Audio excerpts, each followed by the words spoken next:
Introduction. The Battle of Monmouth took place on June 28, 1778, near Monmouth Courthouse, now Freehold Borough, New Jersey.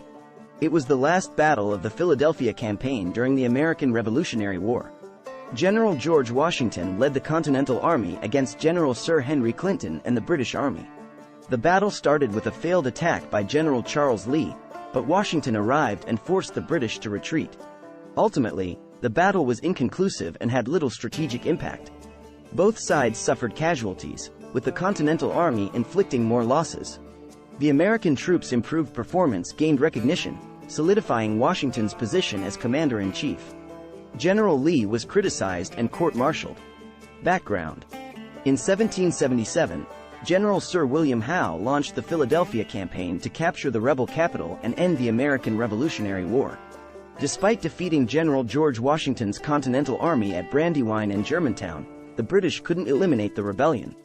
Washington faced criticism and rumors of a conspiracy to replace him with General Horatio Gates. In winter quarters at Valley Forge, Washington fought to maintain his command and the army's cohesion.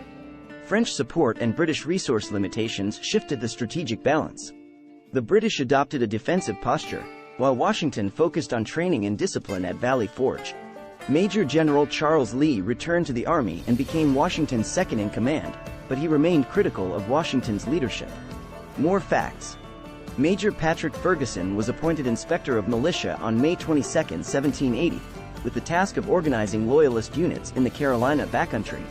On August 18, 1780, Patriot partisans led by Colonels Isaac Shelby, James Williams, and Elijah Clark planned to raid a Loyalist camp at Musgrove's Mill. The Battle of Musgrove's Mill took place on August 19, with the Patriots successfully defeating the Loyalists. Following their victory, Shelby's forces evaded pursuit by Ferguson.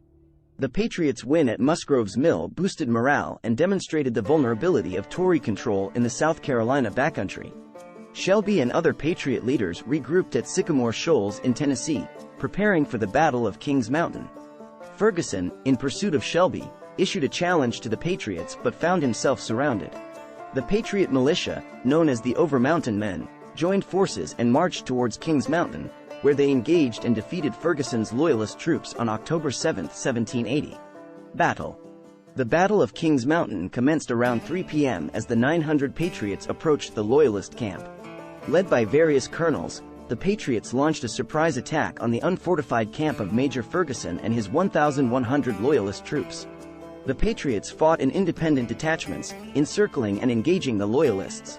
Ferguson attempted bayonet charges, but the Patriots utilized cover and mobility to their advantage. After an hour of intense combat, the Loyalists suffered heavy casualties and began to surrender. Ferguson was killed in action, and his death further demoralized the Loyalists. Eventually, approximately 700 Loyalist prisoners were taken by the Patriots. Aftermath. The Battle of Kings Mountain lasted for 65 minutes and resulted in the Patriots' victory. The Loyalists suffered heavy casualties, with 290 killed, 163 wounded, and 668 taken prisoner. The Patriot militia had 28 killed and 60 wounded. The Patriots quickly retreated to avoid confrontation with Cornwallis's forces. Loyalist prisoners were moved to camps, while the dead were buried and the wounded left behind. The Patriot retreat included drumhead courts-martial of Loyalists. Hanging sentences were carried out on some prisoners, but many escaped. The battle's outcome was significant, boosting Patriot morale and breaking the Tories' military strength in the Carolina backcountry.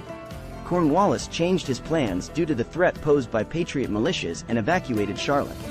The battle is regarded as a turning point in the American Revolution,